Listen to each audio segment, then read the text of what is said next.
Hey everybody, welcome back to Flat FPV. Today we're just going to do some random footage. We went about 2.5–3 miles out in the quad and came back.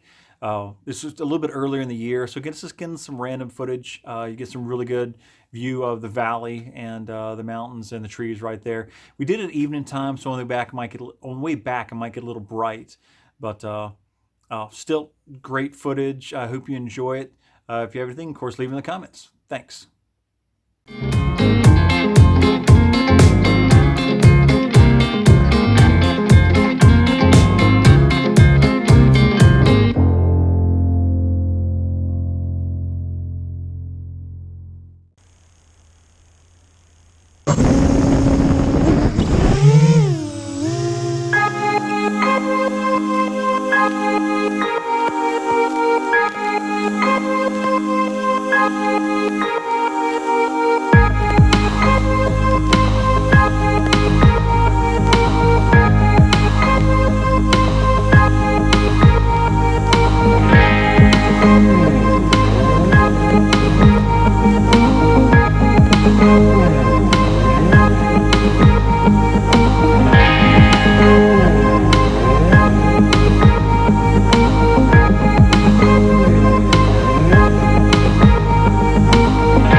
the lens cap off, huh?